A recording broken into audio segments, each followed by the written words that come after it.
Hi, I have a reader question today. And the question starts out, I have a somewhat unique problem. My partner of over 10 years has complicated spine nerve troubles that keep her mobility limited, and these issues cause severe pain. Due to her problem, she cannot work and is often unable to leave the house. She has no friends because she can't go out, and at times I'm her only social outlet. These problems aren't new, but she's been afflicted since birth. I knew it would be rough, but her condition is worsening and I'm having trouble dealing with the extra burden. Finances, housework, meals, etc. Before I continue, I will say she's the light of my life, the woman of my dreams, and she makes me happier than I ever thought possible. She's supportive, absolutely brilliant, and loving. Everything I ever knew I wanted and needed. She's my one and only, my lobster. I know it will last forever, but currently I'm having some trouble. The problem is, well, imagine if you had one person who you could confide in, one person who you knew and trusted. Go an entire day with no human contact while being in excruciating pain. It would be a miserable existence. When I come home on these days, she releases her pent-up anger, sadness, and loneliness on me. Now that sounds more awful than it really is, I think. But we have excellent communication, and I know that when she finds fault in things I do, it's because she has no other outlet for her feelings, and she's angry that she can't do these things herself. Then again, sometimes it really is just because I didn't take out the trash. I think the problem is mostly my own, and I know it is normal to get tired of caring for someone and to feel a little resentment towards her condition, not her. But I don't know how to get rid of these feelings. Lately, I feel that no matter what I do, it's not good enough. I work a full-time job and go to school full-time for nursing. And when I get home, sometimes I just want to do nothing. But I will get dinner and pick up the house. But I feel like it's not good enough for her. She's unhappy that I haven't dusted in 2 months. Sure, it needs to be done, but I have a lot on my plate. I still want to do things to make her happy, but sometimes I'm just really freaking tired. Lately, we've been having the same fight over and over. And when I say fight, I mean calm, rational discussion. We learned early on not to fight, like either of our families, LOL. We never used to have repeat fights. We would work it out and move on. Now we're fighting over 2 things. The first thing is, I have become jaded to her pain and am less caring and willing to do anything and everything I can to make her feel better. She's bright. When she tells me she hurts, I know there's nothing I can do to help. So I don't try as hard as I did 5 or 10 years ago. And the second, she says that I may listen, but I never hear her. I try, but she can be such a confusing girl. She thinks she's the most uncomplicated person in the world because she always says what's on her mind, and she's always honest with people. I think part of the problem is that she has the most brilliant mind I've ever seen. Due to her physical inabilities, her social life has suffered, and because of this, her cognitive abilities have progressed so rapidly. In our teen years, she was much like any other teen, but as her condition worsened, she turned to literature, art, and history to keep her company. I think part of our recent communication troubles is because she's just too damn smart. Please, any advice you would have would be a tremendous help and greatly appreciated. If nothing else, it's nice to talk it out with an objective party. So I'm going to answer this a bit, and then I would also encourage you to comment on this and give some ideas to help this woman out. So my answers. So you're concerned that you might not have anything left to give to your partner and that you're feeling like you're getting callous and getting frustrated with her about things that are not her fault. And it's true that you're feeling that way because you're working full-time, you're giving a lot of your energy to that. You're going to school full-time, giving a ton of your energy to that. You don't have any energy left for your relationship and for your home and taking care of that. So you need to be conscious of the fact that you're running on an energy deficit and you're not taking care of yourself, so you don't have any energy to put back into your relationship, and it's coming out with these feelings of being frustrated and upset. So I want to give you some ideas of what you can do so that you have more energy for your relationship and you have more time for your relationship so you can connect more. So the first thing is to realize that this is what's happening, is you're running on an energy deficit and you're not sending your energy to the places where you need to send your energy. Instead you're trying to take care of the house and take care of all these other things when you really need to be spending more time and energy on your relationship and on your significant other. So the absolute first thing you need to do is you need to deal with this cleaning issue. The fact that your house needs to be cleaned and that you're spending a lot of time doing it, or that your significant other is mad at you because you're not spending enough time doing it. So I want you to commit to finding someone to clean your house once a week, even for an hour or two. And you can find someone on Craigslist who will do it very inexpensively and can fit into your budget. Because I know that that's a concern for a lot of people is their budgets. For $20, $30 a week, you can get your house cleaned by someone on Craigslist. Or if it really is that it's too much, you can't even spend that much on it, then go on Craigslist and try and find someone that you can share something with, some work with. Or maybe ask a friend if they could help you out, especially while you're going to school, and commit to doing something for them. Like, you might not be able to do something for them every week, but maybe you can say, you know what I'll do? I'll watch your dog when you go away for your vacation. Or, the summer when you have that project that you want to do, I won't be in school, so I'll be able to spend time and help you with that project. I just need someone to help me out right now in doing this house cleaning. And that's going to free up some time for you. It's going to make your significant other feel better because your house is getting clean. There's not that stress, and you're going to have more time and energy for her, which is what she really wants. She wants that time and energy. So that's the first thing you need to do. And the second thing you need to do is take care of this food. You said you're the one who's cooking all the dinners and stuff. You're tired when you get home, and that's a big issue. So I have a couple ideas for you.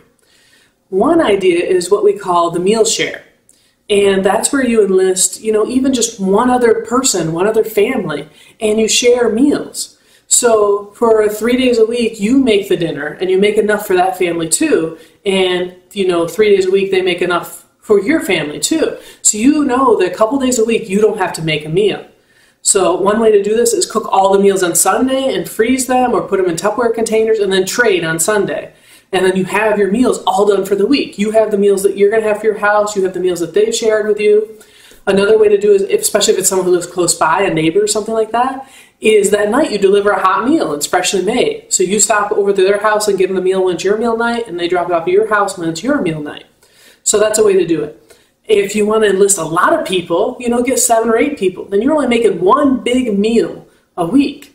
And so you could either do it where you meet up on Sunday and trade the meals around, or get 8 people to do it. And that 8th person, instead of contributing a meal, contributes the drive. They're the one who delivers meals to everyone. So you don't even have to go out and meet to do these meals. So that's a great way to start freeing up that time and energy for yourself. And I want you to spend some of that time and energy on taking care of yourself.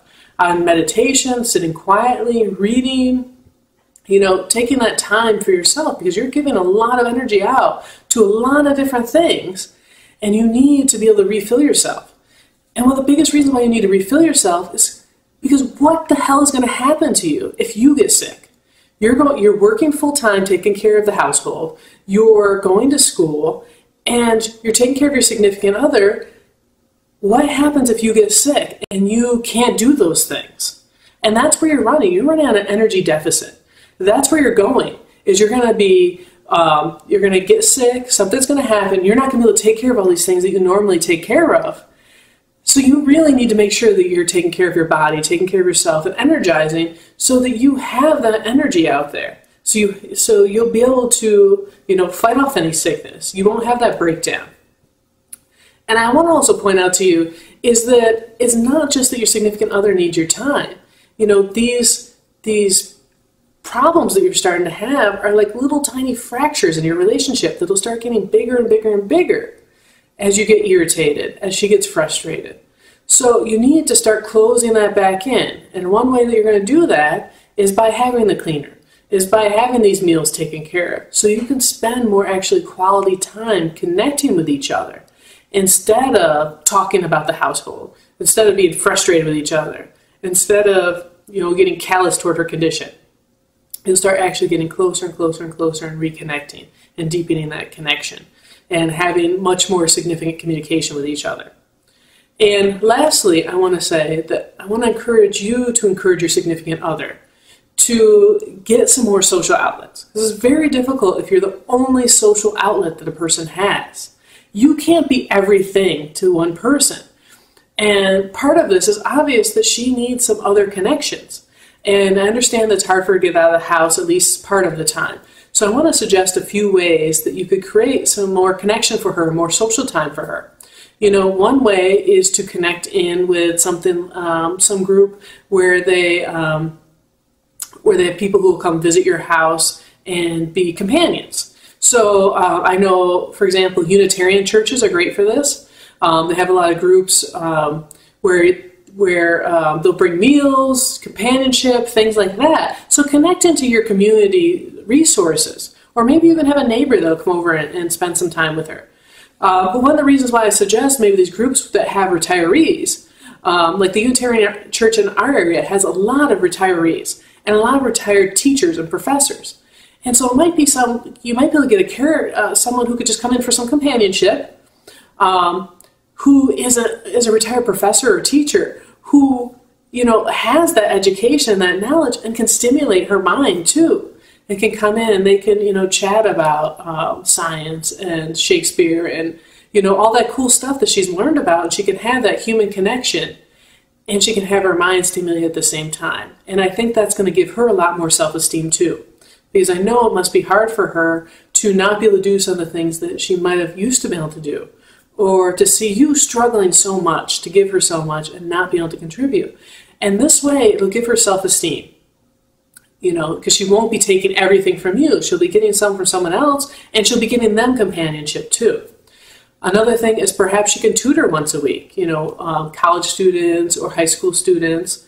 So then maybe she's feeling like she's contributing to the household. Maybe that $20 a week can go towards the cleaning. And then she's getting some more companionship, and she's able to contribute something to the household. So there's some ideas there of ways to create more time together, to create more social outlets, and to take care of both of you. You're both lacking something in your relationship. And it's not because you're not trying hard. It's not because you don't love each other. But you're lacking something just because you only have so much energy. And you only can get so much from just one other person. So I encourage you to commit to taking steps in these three areas of finding someone to do some cleaning at your house, of figuring out some sort of way to share meals. And that sharing meals costs you nothing extra, because a couple meals a week you are not going to be paying for. So making that little bit extra food once a week is going to really even out. And getting some outlets for her, some more social outlets for her. So I hope this really helps you. I have a lot more videos on my YouTube channel and at lesbianloveguru.com. And for any of you who are watching this who have more ideas, please comment and leave ideas that you have for how she can support herself better, how she can find community resources to help her, and ideas for her significant other on how she can get more social interaction when she's, housebound a lot and where she's in pain a lot. So, please share in the comment section. Thank you.